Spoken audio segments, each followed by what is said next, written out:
Question था जिसका answer ही मैंने आपको बता दिया था कि 10.96 उसका लास्ट में पीएच का वैल्यू आएगा, और आना भी चाहिए क्योंकि वो बेस है। तो बेस है तो जाहिर सी बात है उसके पीएच की वैल्यू 7 से ज्यादा ही आनी चाहिए थी। ठीक है, चलो आगे बढ़ते हैं। नेक्स्ट एक हैंड डालिएगा, solubility product. Solubility product, solubility product,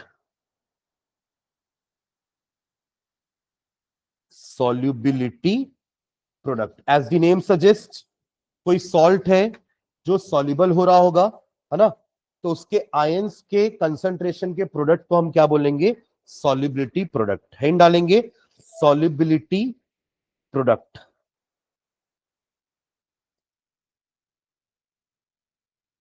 इसमें हाइफन डाल के लिखो, if a sparingly soluble salt, if a sparingly soluble salt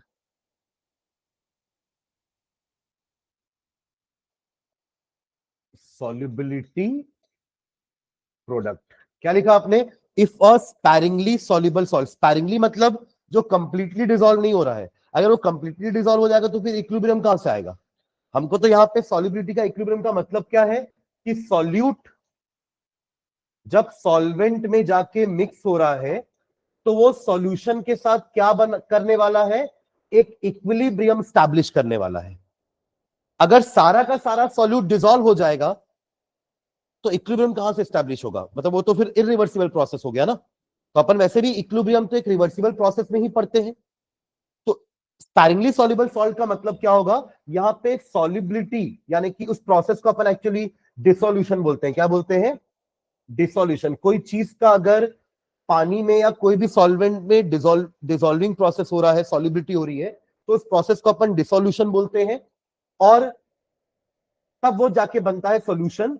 और एक और प्रोसेस होता है जिस, एक्चुअली यहां मुझे ये चीज लिखनी चाहिए थी, ऊपर लिख देता हूं उसको एरो के ऊपर। ये क्या हो रहा है हमारा प्रोसेस? डिसोल्यूशन का। और अगर सॉल्यूशन से सॉल्यूट और सॉल्वेंट बन रहा है तो इसको अपन कहते हैं प्रेसिपिटेशन। क्या बोलते हैं? Precipitation, also known as crystallisation. यानी कि हमारा सॉल्यूट वापस से क्रिएट हो जा रहा है। तो जैसे ये दोनों process, dissolution and precipitation, same speed में होना चालू हो गए हैं, तभी तो आप बोलोगे कि अब ये सॉल्यूशन और सॉल्यूट सॉल्वेंट के बीच में इक्विलिब्रियम स्टैब्लिश हो चुका है। समझ रहे हैं क्या? ठीक है, तो क्या लिखे? If a sparingly soluble salt like AgCl, if a sparingly soluble salt like AgCl और BaSO4 और BaSO4 एक्सेट्रा, और भी मैं दिखवा दूंगा कौन कौन से सॉल्ट स्पैरिंगली सॉल्युबल होते हैं, और BaSO4 etcetera is stirred with water. आप उसको वाटर में मिक्स कर रहे हैं उसको घोलने के लिए। NaCl नहीं लेंगे, सुन रहे हो ना? क्यों नहीं लेंगे NaCl?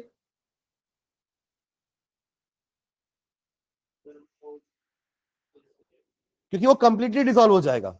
अभी तो लिखिए फर्स्ट स्पैरिंगली सॉल्युबल सॉल्ट, तो is stirred with water, comma, only a small amount of it, only a small amount of it goes into solution, goes into solution, only a small amount of it goes into solution,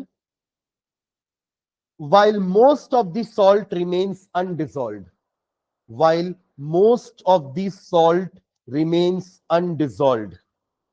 जो लिख रहे समझ में आ रहा है कि अगर आप एक स्पैरिंगली सॉल्युबल सॉल्ट को पानी में स्टर करोगे, उसको हिला करके मिलाने की कोशिश करोगे, घोलने की कोशिश करोगे, तो उसका कुछ ही पार्ट डिसॉल्व होगा, बाकी अनडिसॉल्व रह जाएगा। समझ रहे हैं क्या? Most of the salt remains undissolved, full stop. In other words, in other words, in other words, when a sparingly soluble salt is added to water, when a sparingly soluble salt is added to water, there exists a dynamic equilibrium, there exists a dynamic equilibrium, there exists a dynamic equilibrium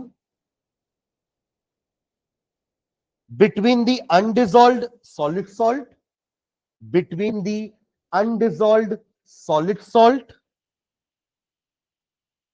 जो solid salt dissolve नहीं हुआ है उसके बीच में, and the ions and the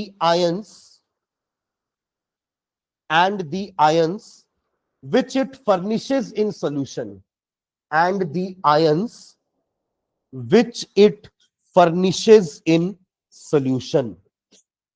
किसके किसके बीच में equilibrium establish हुआ है? आयंस के बीच में जो वो प्रोड्यूस कर रहा होगा डिसॉल्व होने के बाद, एंड अनडिसॉल्व सॉल्ट के बीच में. मतलब आप ये समझिए, देखो नमक भी कैसे डिसॉल्व होता है, या नमक क्यों पानी में डिसॉल्व होता है? क्योंकि पानी में क्या होता है ना, H2O के बीच, H2O में कुछ हाइड्रोजन बॉन्डिंग होती है हमारे सॉल्ट के साथ. मतलब ये वाटर है आपका, एक और वाटर का मॉलिक्यूल ले लेता हूं मैं, लाइक दिस. होता क्या है, जैसे ही NaCl अंदर जाता है ना पानी में, तो डिसॉल्व होने का मतलब ये होता है कि वो आयनिक कंपाउंड अपने आयंस में कन्वर्ट होता है, और सारे के सारे Na पॉजिटिव को O नेगेटिव वाले घेर लेते हैं. सारे के सारे Na पॉजिटिव को कौन घेर लेता है? O नेगेटिव घेर लेता है, लाइक दिस. दूसरा क्या बचा? Cl नेगेटिव बचा. इस Cl नेगेटिव को हमारे H घेर लेते हैं, लाइक दिस. इस तरीके से दोनों अलग अलग हो गए और डिसॉल्व हो गए. समझ रहे हैं क्या? तो सेम काम स्पैरिंगली सॉल्युबल सॉल्ट में भी होगा. जितना भी सॉल्ट डिसॉल्व हो रहा है वो अपने आयंस के फॉर्म में ही रहेगा, और जो नहीं हो रहा है वो अपने सॉलिड फॉर्म में रहेगा. मतलब आप यूं सोचिए कि अगर AgCl एक स्पैरिंगली सॉल्युबल सॉल्ट है, तो आपने जैसे ही उसको पानी में ऐड किया, उसके कुछ आयंस, क्योंकि कुछ ही मॉलिक्यूल डिसॉल्व हो रहा है ना, तो उसके कुछ आयंस बने हैं, और बाकियों का सॉलिड के साथ क्या है, एक डायनेमिक इक्विलिब्रियम स्टैब्लिश हो चुका है. समझ रहे हैं? जो लिखा है हमने जो अभी लिखा है ना, उसी को ऐसे बोल रहे हैं कि अनडिसॉल्व सॉलिड सॉल्ट और जो सॉल्ट डिसॉल्व हो चुके हैं उनके आयंस के बीच में क्या स्टैब्लिश हो चुका है? Dynamic equilibrium. और यहां वही दो प्रोसेस हो रहे हैं. कौन कौन सा? Dissolution and precipitation. एग्जाम्पल करके लिख लो आप लोग इसी चीज को. एग्जाम्पल AgCl के बारे में.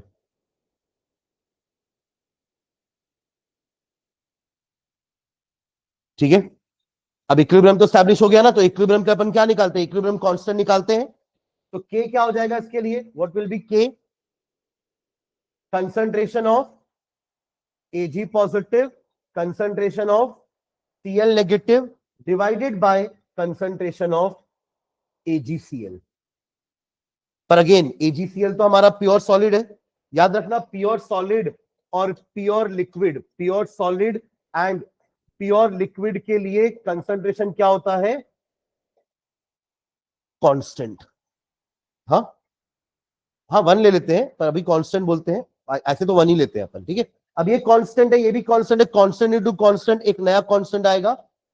K into concentration of AgCl is named as KSP. इसको क्या नाम देंगे अपन? KSP. वही सॉल्युबिलिटी प्रोडक्ट वाला. SP मतलब सॉल्युबिलिटी प्रोडक्ट. ठीक है, तो रिप्लेस कर दो इसको. तो फाइनली KSP क्या आया? KSP is equals to concentration of Ag plus into concentration of Cl minus. ये हो गया हमारा सॉल्युबिलिटी प्रोडक्ट AgCl के लिए. नीचे लिखे ना, KSP is known as, KSP को बोलते हैं solubility product. Solubility product, solubility product. ऐसे हम एक और सॉल्ट का एग्जांपल लेके बनाते हैं. उसके लिए सॉल्युबिलिटी प्रोडक्ट क्या होगा? आप लेना बेरियम सल्फेट. बेरियम सल्फेट ये डिसोसिएट होगा, तो कैसे डिसोसिएट होगा बता सकते हैं क्या? क्या बनेगा इसमें? Ions Ba2 plus and SO4 का 2 माइनस, यही बनेंगे आयंस इसके. तो इसका KSP क्या हो जाएगा? Concentration of Ba2 plus into concentration of SO4 2 minus. बस. ठीक है, एक और एग्जांपल लेना. AlOH का थ्राइस, एल्यूमिनियम हाइड्रोक्साइड. इसका लिखिए केएसपी क्या होगा, एल्यूमिनियम हाइड्रोक्साइड। लिख लो आप लोग पूरा वो इक्वेशन पहले लिख लो कंप्लीट करके, फिर केएसपी का वैल्यू क्या होगा ये लिख लो।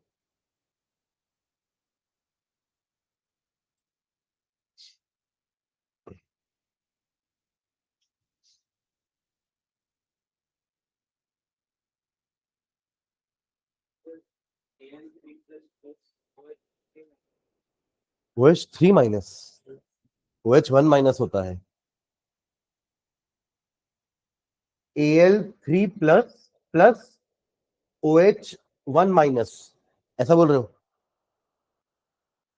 हाँ मतलब अब ठीक है ना, 1 minus hydroxide one one negative होता है ना, OH क्या होता है 1 नेगेटिव होता है, वो तो ऐसा बना ना फॉर्मूला, Al का 3 पॉजिटिव, OH का 1 नेगेटिव, ये इधर आया ये इधर आया, तब तो बना फॉर्मूला AlOH थ्राइस। ये इक्वेशन सही है क्या? हाँ 3 OH आएगा ना भाई, बैलेंस कैसे होगा वरना, OH कितना रहेगा सामने 3। ठीक है, तो अब बताइए इसका केएसपी कैसे लिखोगे,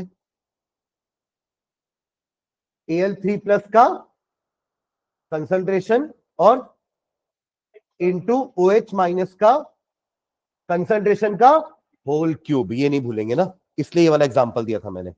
वो तो अपन पहले से ही पढ़ते हुए आया ना, इक्विलिब्रियम कांस्टेंट कैसे लिखते हैं, अगर ए प्लस बी है गिव सी प्लस डी है, तो इसका केसी कैसे लिखते थे अपन, concentration of C to the power C, उसका स्टोइकोमेट्रिक कोफिशिएंट पावर में चढ़ाते हैं, ये नहीं भूलेंगे, समझ रहे हैं क्या, उसका स्टोइकोमेट्रिक कोफिशिएंट क्या चढ़ाएंगे,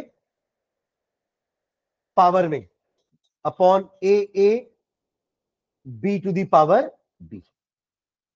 क्लियर है ये? ठीक है, तो इन शॉर्ट अपन क्या लिख सकते हैं, इन जनरल क्या लिख सकते हैं, अगर ए एक्स बी वाई नाम का कोई सॉल्ट है, ए एक्स बी वाई नाम का, ए और बी कोई एलिमेंट हो सकते हैं, अरे जैसे ये BaSO4 हो गया, तो ए आपका Ba है और SO4 आपका बी आपका SO4 है, ऐसे ही ए एक्स बी वाई नाम का अगर कोई सॉल्ट है, इसके हिसाब से क्या होगा, देखो ए आपका Al है, एक्स का वैल्यू क्या है 1, बी क्या है आपका OH और वाई का वैल्यू क्या है 3। अरे हाँ या ना, अगर कोई जनरल इक्वेशन ऐसा लिखूंगा तो उसका डिसोसिएशन कैसे करवाएंगे, A Y positive X number में है plus Y B X negative. समझ में आया क्या लिखा हमने, ये जो y है ये किसके कहां से आया होगा, a के ऊपर से, और ये जो x है वो कहां से आया होगा, b के ऊपर से, तो एक्चुअली में b का आयन क्या है bx नेगेटिव, और a का आयन क्या है ay पॉजिटिव, यहां तक क्लियर है। a के बगल में क्या नंबर लिखा है x, तो वो x नंबर में है, और b के बगल में क्या नंबर लिखा है y, तो वो y नंबर्स में है, और ऐसी तो ये लिखा हुआ है, यहां नीचे क्या है 1 है, कुछ नहीं तो 1 है ना, तो 1 Al3 positive 3 OH 1 negative. Clear है ये, तो आप नीचे लिख लो इन जनरल AX BY ऐसे करके हो जाएगा, और इसका KSP कैसे लिखोगे, KSP लिख लो दोनों इसका,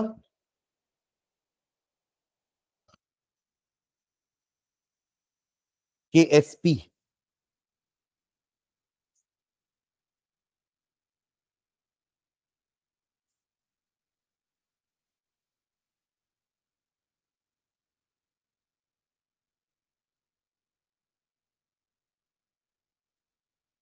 लिखिए KSP क्या लिखे हो,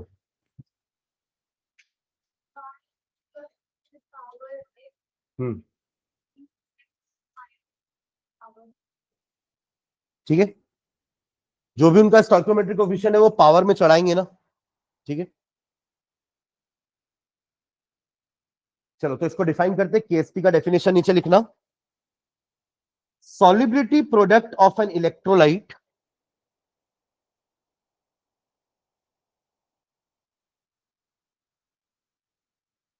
solubility product of an electrolyte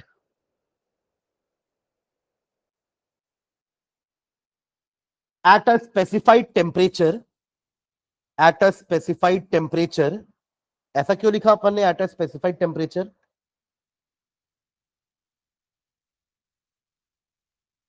है ऐसी मन किया तो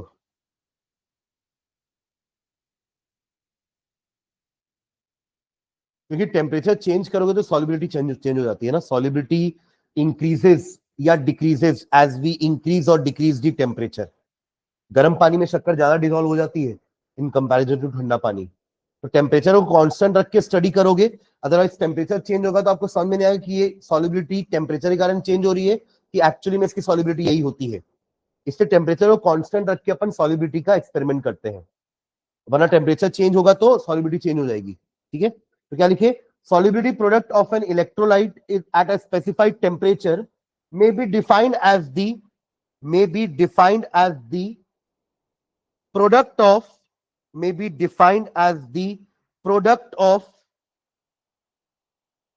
the molar concentrations product of the molar concentrations product of the molar concentrations of its ions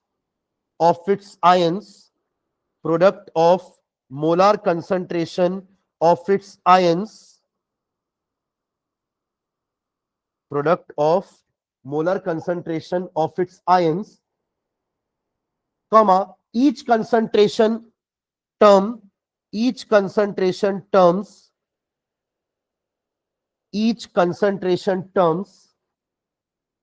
raised to the power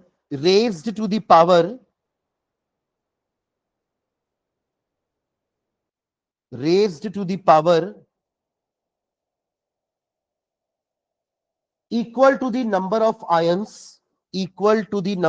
ions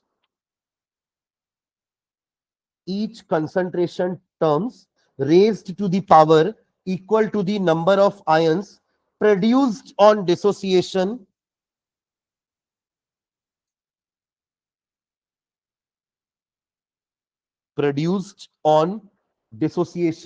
of one molecule of the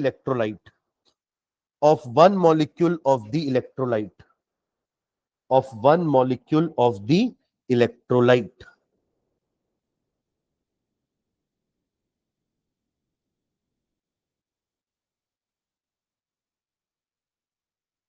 ठीक है,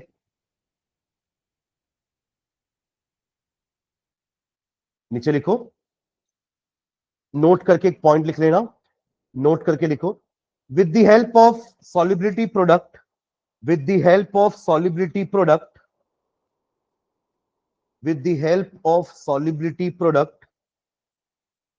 we can calculate the solubility of with the help of solubility product we can calculate the solubility of sparingly soluble salt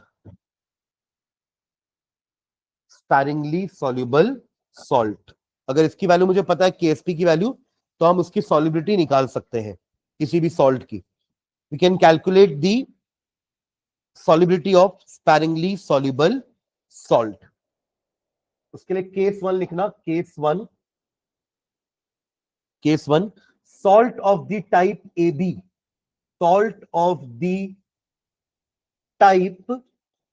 AB जैसे कि AgCl BaSO4 ये सब इसी category में आएगा, है ना, जहां पे A और B दोनों 1 है उसको अपन टाइप AB बोल रहे हैं। ठीक है, तो इसमें नीचे लिखना, इनका एग्जांपल लिख लो, एक एग्जांपल AgCl BaSO4 एक्सेट्रा।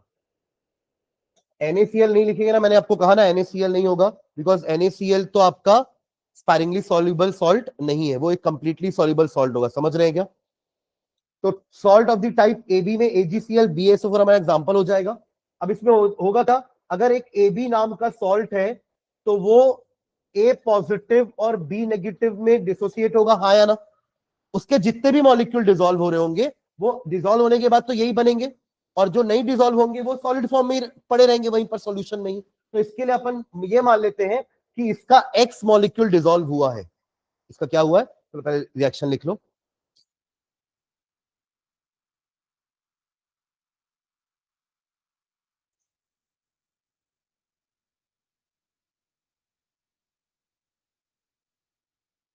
हाँ, नीचे लिखना, let the solubility of the salt is S। let the solubility of the salt is S. तो अगर ये S मोल पर लीटर डिसॉल्व हो रहा है तो ये दोनों एस ही बनेंगे ना। मतलब मान लीजिए इसकी सॉल्युबिलिटी 10 मॉलिक्यूल है कि 100 में से 10 मॉलिक्यूल डिसॉल्व होते हैं, तो अगर इसका 10 मॉलिक्यूल डिसॉल्व होगा तो ये 10-10 बनेंगे कि नहीं बनेंगे? तो ये बनेगा एस, ये भी बनेगा एस नंबर में। तो इसका केएसपी कितना हो जाएगा? Ksp will be S into S. कितना हो जाएगा? S square. और केएसपी आपको पता रहना चाहिए, अभी अपन ने क्या लिखा है कि with the help of Ksp हम सॉलिबिलिटी सॉल्ट की निकाल सकते हैं। तो यहां से एस आ जाएगा, S will be equal to under root of KSP. तो निकल जाएगा उस सॉल्ट की सॉलिबिलिटी। ठीक है, चलो एक केस टू आप बताना मुझे कि इसका ऐसे कैसे लिखेंगे। उसको लिखेंगे case two, case two, case two for salt of the type, case two में लिखेंगे for salt of the type AB2, for salt of the type AB2। हाँ चलिए अब बताइए, इसको पहले डिसोसिएट करवाओ। सुन रहे हैं क्या बोल रहा हूं मैं? इसका डिसोसिएशन हुआ तो क्या बनेगा? A2 पॉजिटिव, हाँ या ना, एंड 2B नेगेटिव, यस और नो, ऐसा होगा? अरे हाँ या ना। अब अगर इसकी सॉलिबिलिटी S है तो ये कितने कितने बनेंगे? S and 2S। यही कैच है इसका, समझ रहे हैं क्या? यही हम गलती करेंगे। तो इसका KFC कैसे लिखोगे? हाँ पूरा बताओ ना, जोर से बोल दो थोड़ा। 2S स्क्वायर, बस दैट्स इट। भाई एस क्यों ले रहे? ये तो वैसे भी उधर जाके मल्टीप्लाई होगा तो KFC हो जा रहा है ना, वो तो इसको तो लेना ही मत, ये तो सॉलिड है ना। इसके इसके कंसंट्रेशन को कहां ले रहे हैं अपन? यहां भी मैंने सिर्फ S इंटू एस लिया ना। अरे ये KFC एस स्क्वायर कैसे आया? इन दोनों के कंसंट्रेशन को मल्टीप्लाई किए। KFC का फॉर्मूला तो भाई यही है ना, जनरल वाला कहां लिखे थे? ये 2S क्यूब। फिर से सोच लो एक बार पक्का। इसके लिए आप कंसंट्रेशन ऑफ A2 पॉजिटिव लिखोगे और इसके लिए कंसंट्रेशन ऑफ B नेगेटिव का होल स्क्वायर, राइट? तो इसके लिए क्या हो जाएगा? S, और इसके लिए क्या हो जाएगा? सॉरी, S और इसके लिए क्या हो जाएगा? 2S का होल स्क्वायर। अभी भी ठीक है कि चेंज करना है? 4S क्यूब, अभी 2S में सिर्फ S का स्क्वायर ले रहे हो और 2 क्या क्या होगा? ठीक है, तो क्या हो जाएगा वो? 2 का भी क्यूब होगा तो आ जाएगा ये आपका KSP का वैल्यू कितना हो जाएगा? KSP is equals to 4S cube. तो अगर आपको KSP पता रहेगा तो S निकाल लोगे ना, और S ही तो हमारा सॉल्युबिलिटी है। S is the solubility of this salt. ठीक है, तो 4S क्यूब। एक और करोगे क्या? Case 3, salt of the type AB3। जैसे वो ये था ना हमारा AlOH5, ये इसी टाइप का सॉल्ट है। देखो AlOH5 इसी टाइप का तो सॉल्ट है AB3 नाम का। हाँ इसके लिए बता दो KSP का वैल्यू कितना आएगा?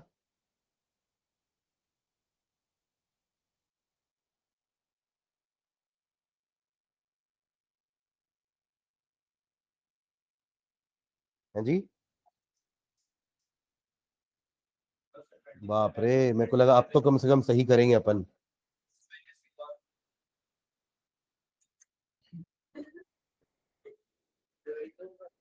अरे उसके लिए बोल रहा हूं मैं। ये हो जाएगा आपका A3 positive plus 3B negative. तो S और 3S,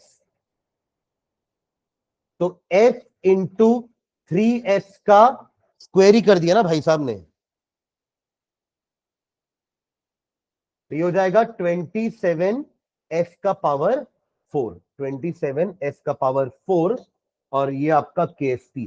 तो अगर हमारे क्वेश्चन में KSP गिवन है तो हम उस सॉल्ट की सॉल्युबिलिटी निकाल सकते हैं। हमने यही सबसे पहले ऊपर लिखा कि with the help of KSP we can determine the solubility of sparingly soluble salt। ठीक है, एक क्वेश्चन करते चलो उसका। देखो क्वेश्चन लिखना है, द सॉलिबिलिटी प्रोडक्ट। समझ में आया कि नहीं क्या लिखे अपन? The solubility product for silver chloride is, the solubility product for silver chloride is, हाँ जी, वाह, ये तो 9th वाला ही बता देगा। The solubility product for silver chloride is 1.2 into 10 to the power minus 10. 1.2 into 10 to the power minus 10 at 298 Kelvin. At 298 Kelvin. देखो अब ये वैल्यू चेंज हो सकती है, अगर मैं टेम्परेचर बढ़ा दूंगा तो जाहिर सी बात है more and more AgCl will get dissolve, तो इनकी कंसंट्रेशन बढ़ेगी ना, इन आयंस की कंसंट्रेशन बढ़ जाएगी, तो ये KSP का वैल्यू भी बढ़ जाएगा। तो कांस्टेंट रखने के लिए आपको टेम्परेचर कांस्टेंट रखना पड़ेगा, ठीक है। हाँ, क्या लिखे, the solubility product for silver chloride is 1.2 into 10 to the power minus 10 at 298 Kelvin, full stop. Calculate the solubility of silver chloride.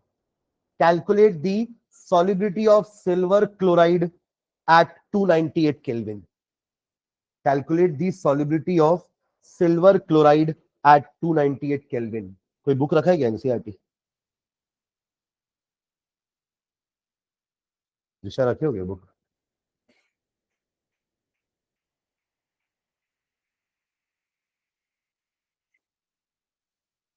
चलो बनाओ अगला क्वेश्चन।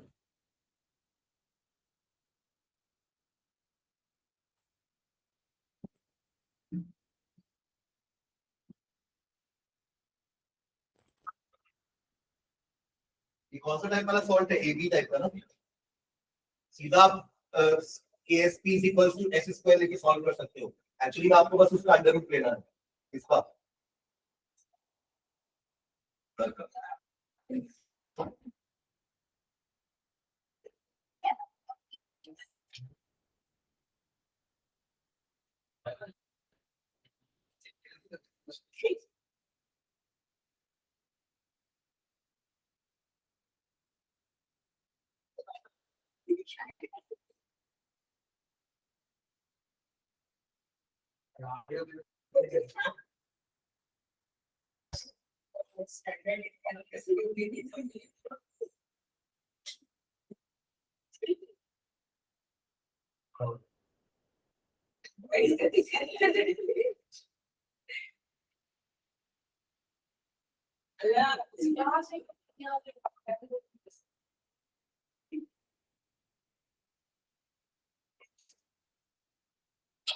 ऐसे सॉल्व नहीं करना है तो अंडर रूट कैसे निकालोगे एग्जाम में?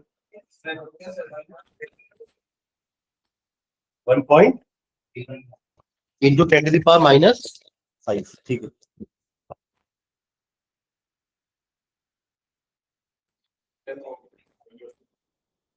अंडर रूट तो निकालना आपको, जो मैंने KSP का वैल्यू क्वेश्चन में दिया है ना, उसको क्या निकालना है आपको, बस अंडर रूट, ठीक है।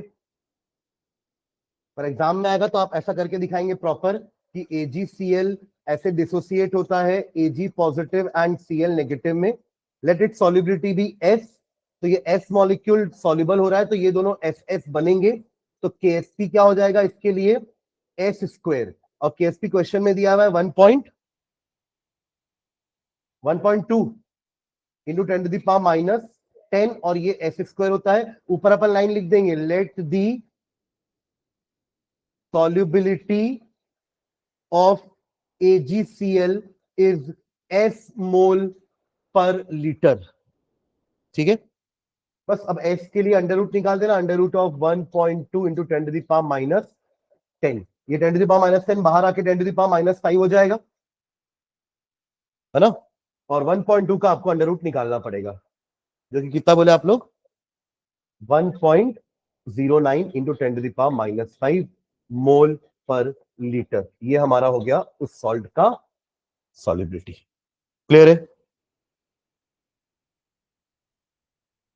ऐसे ही दो और क्वेश्चन ना आपके बुक में दिए हुए हैं, है ना, उसको भी ट्राई करते हैं।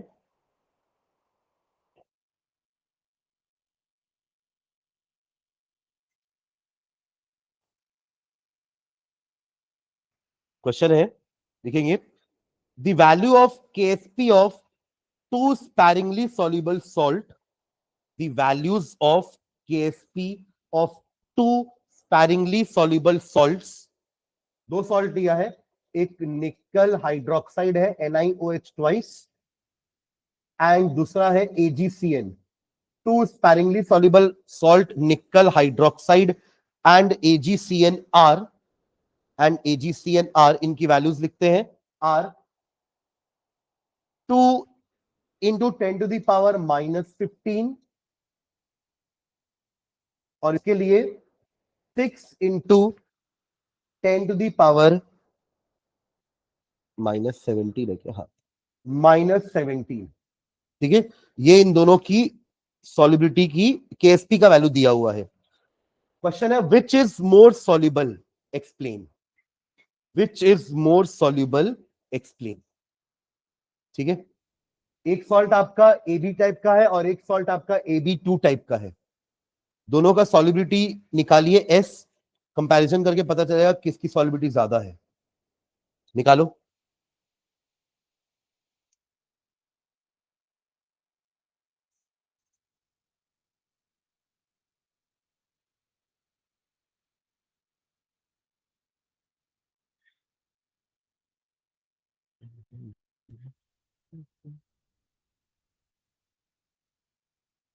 S1 S2 लेके भी सॉल्व कर सकते हो ना, दोनों को SS मत लेना, एक को S1 ले लो, एक को S2। Let the solubility of nickel hydroxide be S1, इसकी सॉल्युबिलिटी को S2 ले लो, सुन रहे? तो निकल हाइड्रोक्साइड के लिए इक्वेशन क्या बनेगा,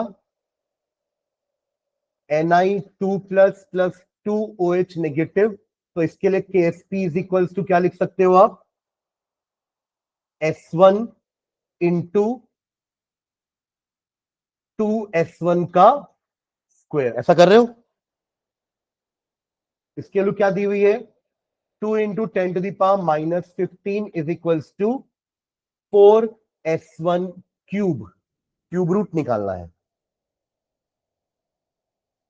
क्यूब रूट कैसे निकालते हैं, उसका भी कोई डिवीजन फॉर्मूला होता है क्या मैथ्स वाले, जैसे √2 का तो लॉन्ग डिवीजन मेथड होता है ना, क्यूब रूट कैसे निकालते हो मैथ्स में? अरे क्वेश्चन समझ में आ रहा है?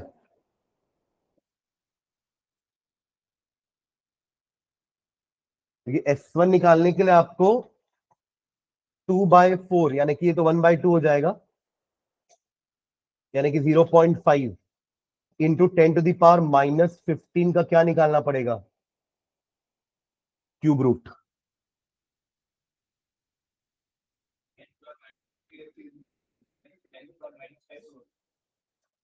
हाँ ये तो आ जाएगा बाहर, वो तो ठीक है, 10⁻⁻5 10⁻⁻5 10⁻⁻5 एक 10⁻⁻5 बाहर।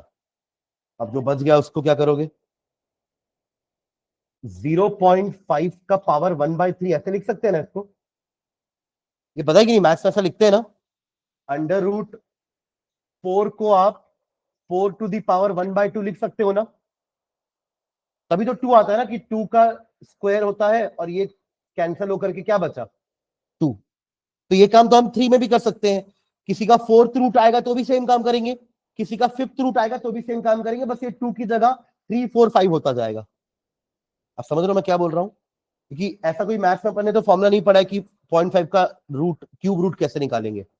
हाँ कोई अगर वो नंबर ऐसा होता जो परफेक्ट क्यूब होता, 27 आ जाता, तो हम 3 कर लेते। सुन रहे हो मैं क्या बोल रहा हूँ, पर वैसा तो कुछ है नहीं। तो अब उसके लिए अपन इसको तो चलो ठीक है 10⁻⁻5 करके बाहर निकाल लिए, है ना। अब इसके लिए क्या करोगे आप, 0.1 0.5 इंटू की पावर 1/3 कैसे निकालोगे, तो यहां देखो अपन ऐसा कर सकते हैं, इसको मान लो ये x है, ठीक है, तो x का वैल्यू है 0.5 टू द पावर 1/3, करेक्ट, 1/3। अब अपने पास log का प्रॉपर्टी है, अपन log यूज करके x का वैल्यू निकाल सकते हैं। क्या करेंगे अपन, पहले दोनों साइड log लेते हैं, तो क्या आएगा यहां पर, log x is equals to 1/3 log of 0.5 लिख सकते हैं ऐसा, प्रॉपर्टी लगा दी ना मैंने, m to the power n होता है, 1/3 सामने आ गया, n log m। अब पहले इसका log का वैल्यू निकालो, फिर x निकालने के लिए एंटी लॉग करना पड़ेगा। log ये आप 50 का जीरो देखोगे टेबल में, 50 का जीरो वाला कॉलम देखोगे यहां पर, रखियो क्या, ये लो, चलो देख के बताओ। 50 का 0 उस दिन तो मैंने आपको बताया था ना निकालना। अरे उस दिन निकाले थे कि नहीं? मैं आपको बोला था ना नंबर हमेशा इसी फॉर्मेट में रखना। एक्चुअली अभी ये उस फॉर्मेट में है नहीं, सुन रहे हो क्या? नंबर के पहले डिजिट के पहले एक, डेसिमल के पहले एक डिजिट होना चाहिए, अपन ने ऐसे बोला था ना। तो यहां तो नहीं है, तो 0 है। तो आप इसको ऐसा लिख सकते हो क्या, log 5 इंटू, या 5 इंटू 10⁻⁻1, ऐसा लिख सकते हैं क्या इसको? देखो 0.5 को ऐसा लिख सकते हैं ना अपन।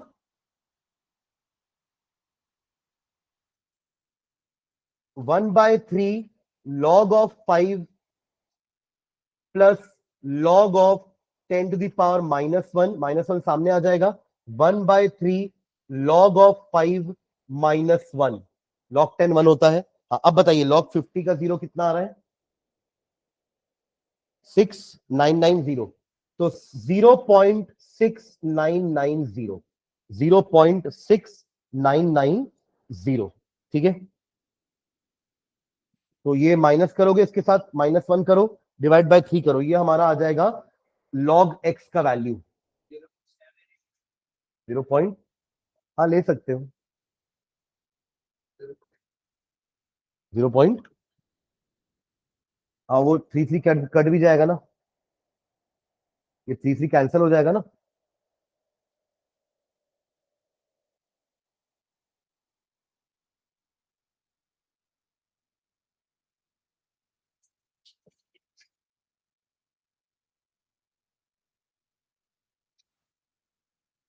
फोन का है मेरा,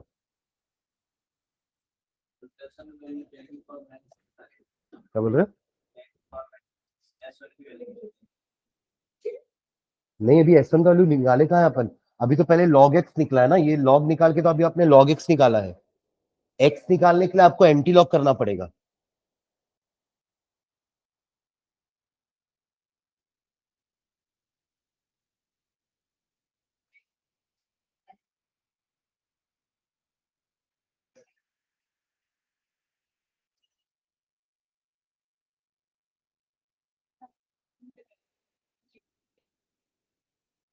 आप लोग को साइंटिफिक कैलकुलेटर अलाउड रहता है क्या एग्जाम में?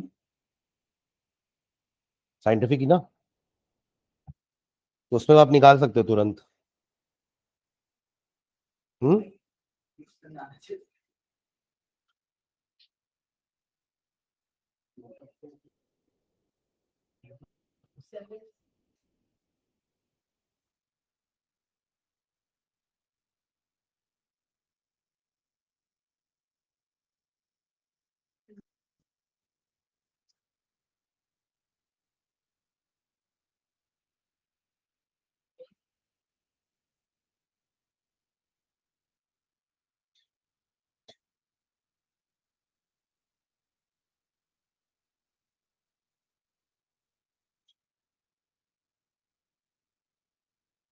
ठीक है, देखो ये आ रहा है log x is equals to -0.1003।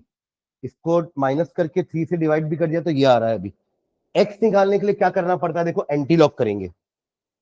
अभी अपन ने लॉग टेबल ही देखी थी, अब एंटी लॉग टेबल भी समझेंगे क्या होती है। तो x is equals to, actually में देखो एंटी लॉग का मतलब क्या होता है समझना। लॉग का ना यहाँ पे बेस 10 होता है, कुछ नहीं लिखा है, वो एक बेस 10 माना जाता है। तो एक्चुअली में आपको 10 का पावर ये निकालना है, 0.01003 ये निकालना है। देखो 10 का पावर कोई नंबर होता 5 होता तो आप बता दोगे 10⁻5 तो 1 और 5 0 होते हैं, राइट। 10⁻³ लिखा होता तो आप बोलते सर ये 0.001 होता है, पर ये तो पॉइंट में है ना नंबर। तो इसके लिए अपन एंटी लॉग निकालते हैं, टेबल का यूज करते हैं, ठीक है। अब ये नंबर नेगेटिव है, पर हमारी एंटी लॉग टेबल पूरी पॉजिटिव वैल्यूज की है। देखो उसी में आगे एंटी लॉग की टेबल है नेक्स्ट पेज में। 2 पेज आपका लॉग टेबल का है और अगला 2 पेज आपके एंटी लॉग टेबल का है। अब देखो उसके लिए क्या करेंगे अपन, वहां सारी नेगेटिव वैल्यूज नहीं है, वो सब पॉजिटिव वैल्यूज है, पर हमें एंटी लॉग निकालना है किसका, एक नेगेटिव वैल्यू का। यहां देखना x is equals to anti log of -0.1003। अब देखो इसको कैसे करेंगे अपन, क्योंकि नेगेटिव नंबर का तो नहीं दिया हुआ है।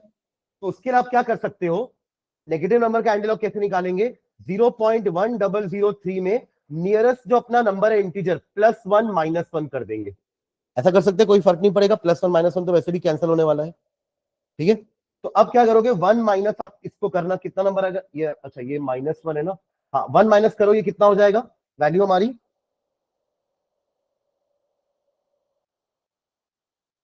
1 माइनस 0.1003, दैट विल बी 0.8997। ये मैंने इन दोनों को किया है ना, तो ये तो अभी 10⁻⁻1 है ही हमारे साथ ऐसे ही, राइट। इसी का तो एंटीलॉग निकाल रहे हैं, और एंटीलॉग का मतलब क्या होता है, 10⁻ दिस वैल्यू। क्लियर है। अब ये 10⁻⁻1 को आप अलग कर सकते हो क्या, ऐसे मैथ्स का इंडिसेस रूल लगा रहे हैं ना, ये ऐसा कर सकते हैं। एक बार पहले एक बार सब देख लो, फिर एक बार पूरा रिवाइज करवा दूंगा क्या किया अपन, है ना। अब √4 क्या,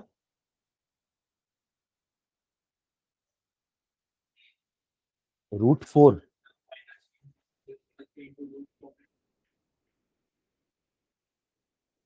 क्या बोल रहे हैं, मैं समझा नहीं।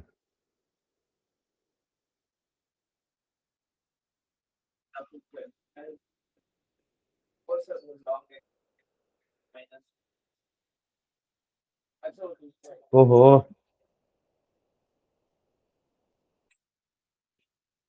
हाँ अब इसकी वैल्यू आपको टेबल से दिखेगी, इसके अंदर निकालो टेबल से कितनी आ रही है, 0.89 का 89 का 9 और 7 देख के बताओ कितना आ रहा है, 89 का 9 और 7,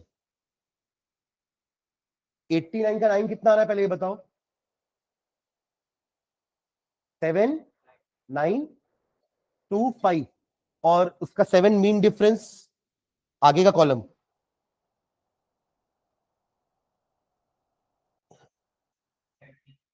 13, अच्छे देखे हो ना, 8379, ये हो गया हमारा 7.938 इंटू 10⁻⁻1, ये आई है हमारे एक्स की वैल्यू, मतलब ये आई है हमारे इसकी वैल्यू पूरे, क्या है वैल्यू, मैं फिर से एक बार रिवाइज करा दूंगा, चिंता मत करो, 7.938 इंटू 10⁻⁻1, और एक और इंटू 10⁻⁻6 हो जाएगा, ये हमारे इस सॉल्ट की सॉलिबिलिटी है, 7.938 इंटू 10⁻⁻6।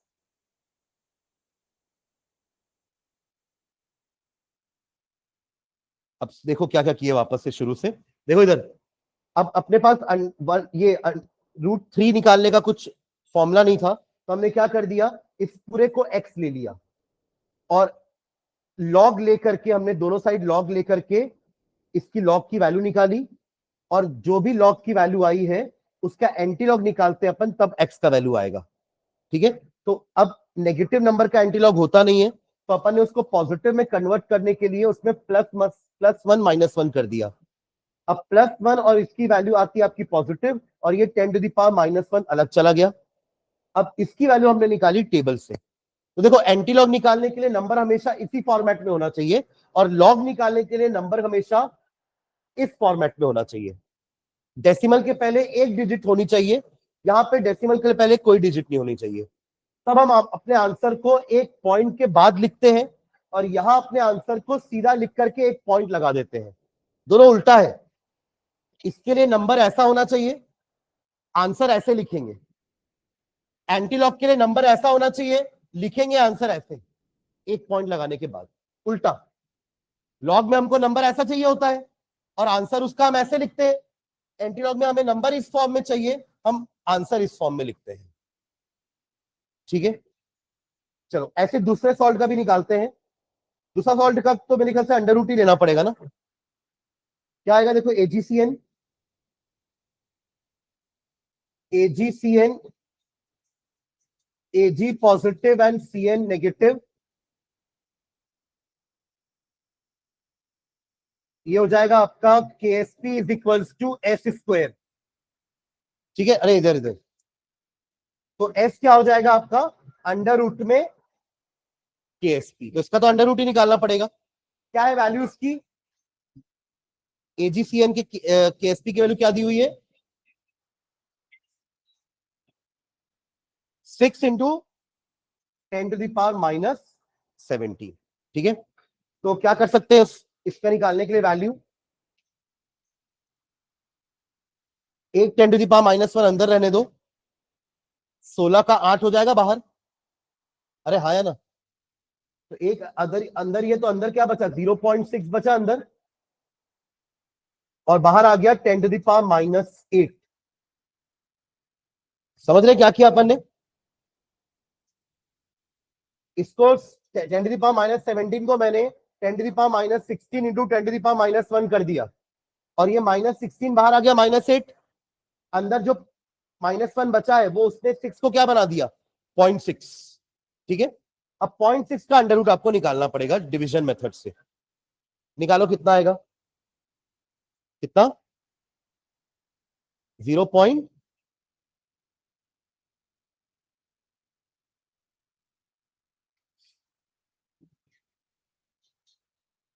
0.77।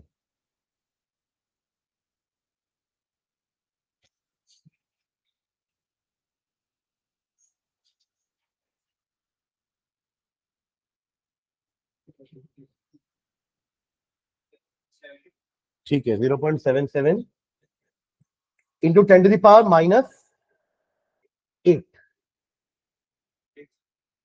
हाँ, 8 ना?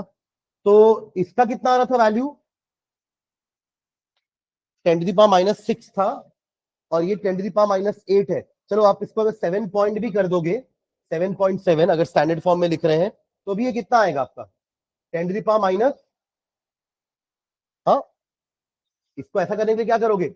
आप इसको ऐसे 10 से डिवाइड करोगे ना, तभी तो ये दोनों सेम होगा ना।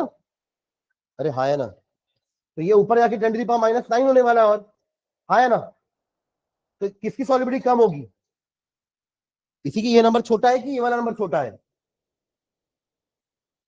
वो वाला नंबर छोटा है, यानी कि nickel hydroxide is more soluble than AgCl. ठीक है, ये बताना तो यही था एक्चुअली हमको, कि which is more soluble. Solubility निकालने नहीं बोला था, पर बिना सॉल्युबिलिटी निकाले कैसे बताओगे कि कौन सा सॉल्युबल है ज्यादा? ठीक है, तो नीचे लाइन में लिखेगा S1 का वैल्यू ये आ रहा है, और S2 का वैल्यू ये आ रहा है। दिस इज S2, है ना? ये अपन ने इसको क्या ले लिया था? S2 लिया था ना? S2 का स्क्वायर कर लेना, मैंने यहाँ पे S लिख दिया है, आप इसको S2 का स्क्वायर कर लेना। ठीक है, तो S2 कितना आया? 7.7 इंटू 10⁻⁻9। ठीक है, तो नीचे लाइन एक लाइन नीचे लिख देना, देयरफॉर निकल hydroxide NiOH twice, NiOH twice is more soluble, is more soluble than AgCN, than AgCN। ठीक है, देन AgCN। अब 2 मिनट ना, एक ऐसी कोई रैंडम नंबर लेके उसका लॉग और एंटी लॉग निकालते हैं। ठीक है, ताकि तो आप लोगों को समझ में आए कि लॉग एंटी लॉग निकाल कैसे रहे अपन। ठीक है, चलो ध्यान देना इधर। मान लो let's take a number log of, कोई रैंडम नंबर बता दो, 35 पॉइंट, बोलो 1, 35 पॉइंट, इसका सुन लेते हैं। ठीक है, 35.74। अब देखो, मुझे अगर इसका लॉग निकालना है, तो ये नंबर अभी मेरे स्टैंडर्ड फॉर्मेट में नहीं है, जिससे हम लॉग देखना सीखे हैं। स्टैंडर्ड फॉर्म के लिए क्या करोगे आप? हमारा स्टैंडर्ड फॉर्म ये बोलता है कि डेसिमल के पहले एक ही नॉन जीरो डिजिट होनी चाहिए। अभी तो दो नॉन जीरो डिजिट है, 3 और 5। तो अपन इसको ऐसा लिख सकते हैं क्या? 3.574 इंटू क्या, क्या करूंगा कि ये आ जाए?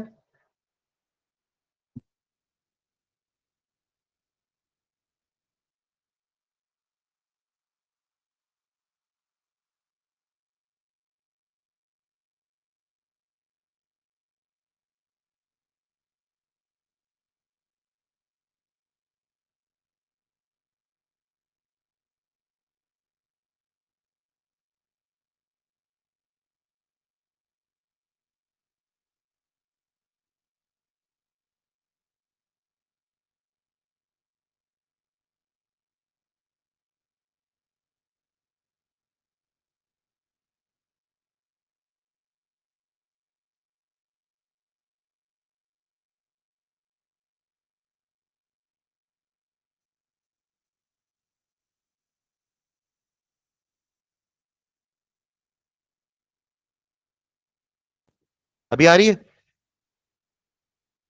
Yes sir. ऐसा कब से हो रहा है? सर अभी हुआ है। हाँ ठीक। तो अब आपका टेबल काम आएगा। आप देखेंगे 35 का 7 और 4 मीन डिफरेंस। देखो टेबल कैसा होता है, ध्यान देना।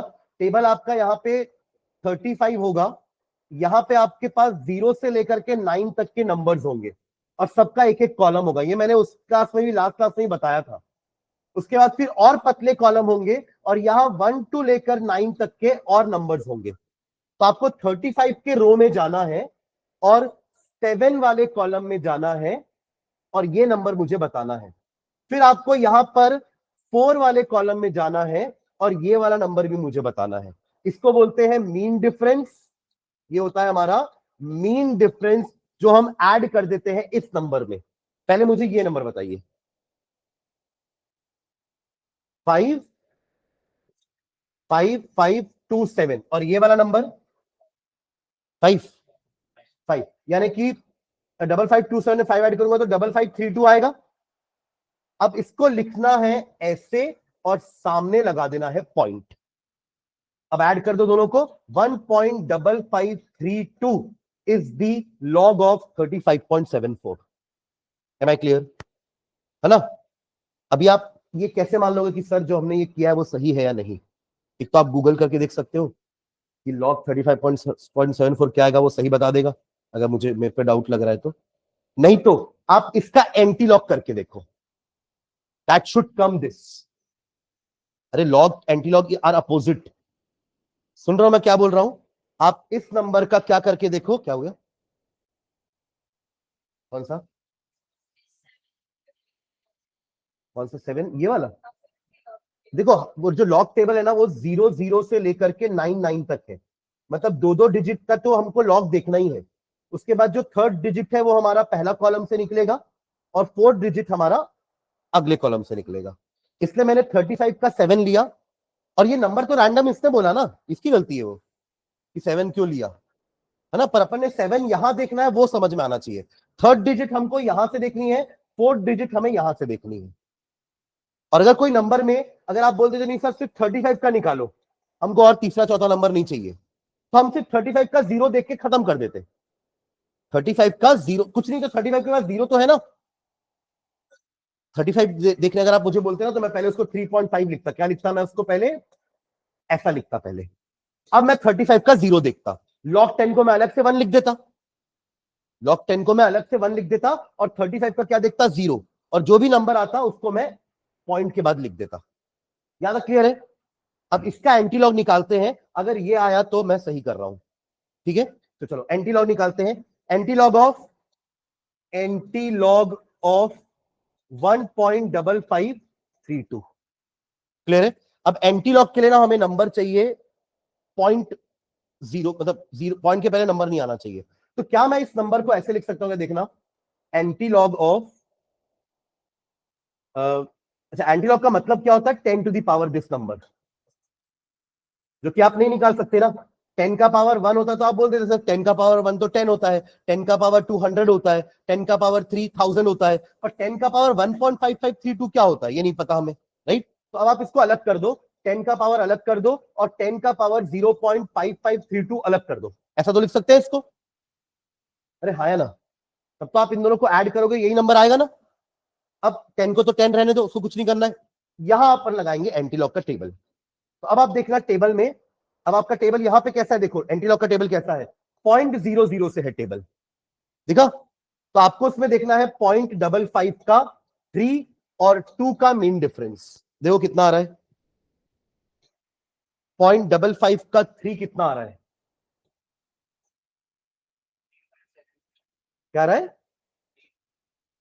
3573।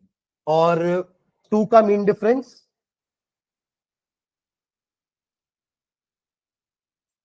3575। जो आया है उसको एज इट इज ना लिख करके पॉइंट लगा करके लिखेंगे और बाद में 10 से मल्टीप्लाई कर देंगे तो 35.75 आ गया। ठीक था? इसी का निकाले थे ना लॉग, इज्जत दाव पे लगी थी।